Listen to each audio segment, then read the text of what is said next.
Hi, my name is Idris Kamoga. Yes, we are always with you. You don't have to worry. And today we are back for you. It's a busy season, to be honest with you. This is why we've taken long. June, July, August, September, part October. It's indeed a busy season for anyone who is in the tourism industry. This is peak season. This is why you've not been getting our learning episodes, But yes, we are here. Probably we want to give you more and more. First of all, I want to thank our clients that have trusted us with business and works that you've always, given to us through training, your staff recruitment. Um, the eye is almost, getting down yet, but we are progressing. So we want to thank everyone that has actually made us, this proud, by sharing, ideas. Could be you're giving us something that you'd love us to talk about, But we are back, and probably every week we'll be here to give you some learning tips, learning curves, areas of tourism business management. Will be spicing up here and there. But on the other hand, why we've been lost is probably we wanted to make some upgrades in bringing this to you. So as we waited, looking for funds to see that we can put together all, the accessories that would probably make. I've seen people saying your sound is not good, and we've tried to improve on our sound. I hope so. Plus our, picture quality. So we are trying to improve on our picture quality. So, but amid the journey, we met some bad people, as people that we trusted to ship our, camera accessories, and they finally, I think, they robbed us. That's what I can say. But we'll bring them to book one day. So we are here, and today we want to talk about growth in the tourism business. How do you grow? You've started working, probably you have some savings on your account. For those that remember so well, we had a session probably to take you through on how you can allocate the profits, the profits that you make out of your tourism business. If I can take you back slightly, we had an example of $100 as your profit. We are keeping it that low because we want to divide it into portions of how we're going to use that $100 that we have realized as profit from whatever we do, right? And we said our company can retain 50%, right?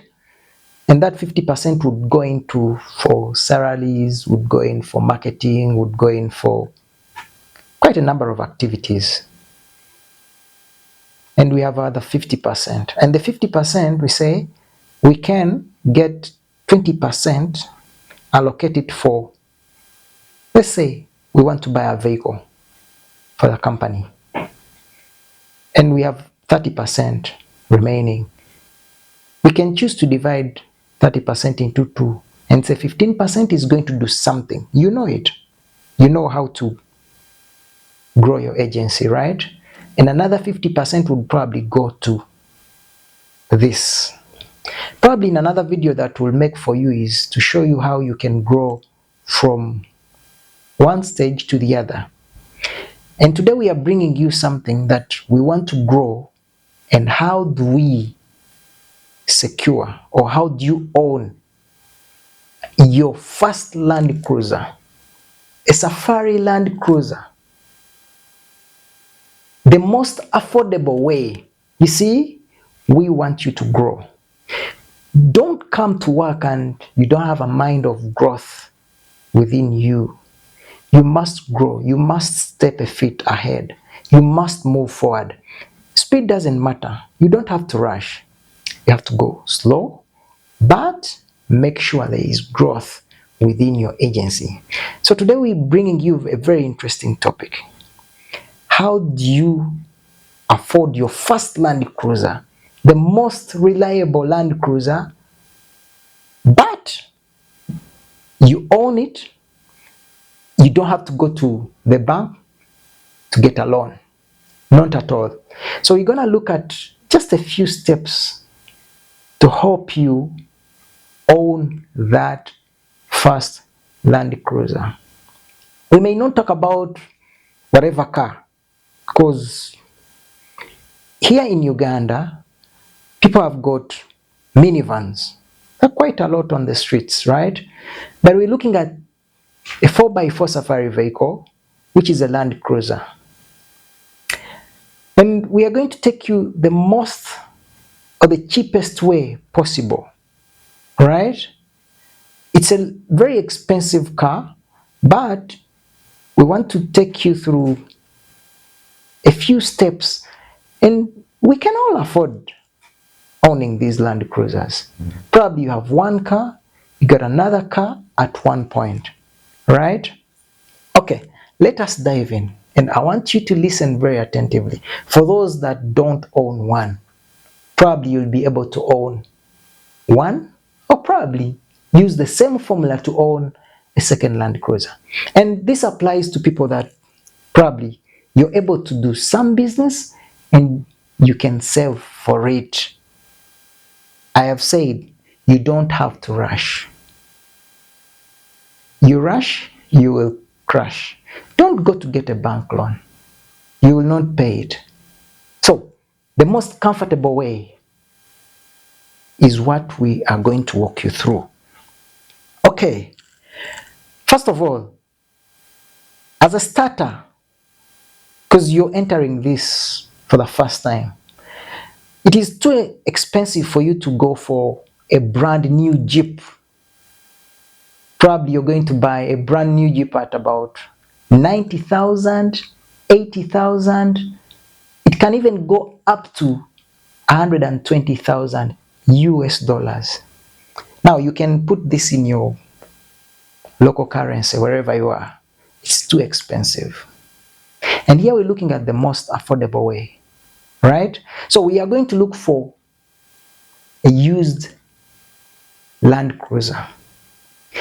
But be very careful when you are looking for a used Land Cruiser, right? You can import it from Japan. You can import it from UK.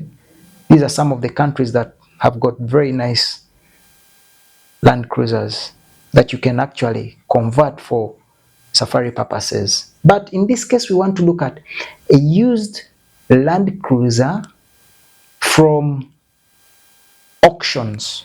You know, we've got NGOs, we've got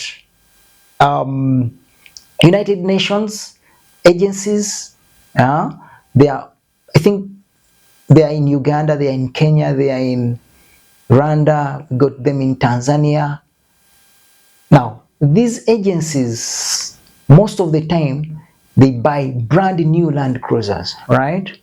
So when they buy these Land Cruisers, they use them for only 5 years. For example, if you're out there and you go for an auction in these agencies, you will find 2018. And these are latest models, right? Because when you're buying a used Land Cruiser, I want you to look at the model of that Land Cruiser. It's very important. At least you'd buy 2015, 2016, 2017, 2018, 2019. Not so old, right? Model means the year of manufacturer, right? So And these vehicles are well maintained. When you're looking at an old used Land Cruiser, look at a well maintained. So why am I taking you to these organizations? They maintain their vehicles so well. In other words, you're going to buy a 2018, which is 5-6 years down the road, but it's going to be more a brand new vehicle. Now, you go into auction, they sell these vehicles at affordable prices. I'll give you an example. You're going to buy a 2018 Land Cruiser. If you're lucky, you'll get it at between 16,000 US dollars. Let's stretch it to 20,000 US dollars. Now you can put that in your local currency. That's affordable. Trust me, that is affordable. Remember, we don't want to go to buy something brand new at 100,000 US dollars. You don't have that much money, but we're looking at how best can I own my own, right? And you want to grow. So you're going to have that. We've talked about models. There are so many, model. I've told you, you can look at the year of manufacturer, you can look at series, 40 series or 60 series. There are even newer series on market, right? But it has to be reliable. Now, when you go in for auctions, try to go with a mechanic. He'll probably be able to find a good lot for you that you can bid on this one. And these are public auctions, right? So you can pay as required. Some of these auction companies will probably put minimum requirements. Probably you're going to deposit $1,000 on each item. And for those that have been there, I'm sure you've experienced some of these things. You see, don't hesitate. For someone who is trying it out, there is transparency. Pay the $1,000 as minimum fee required for you to participate into that auction. Pray to your God, do all what it takes that you can probably be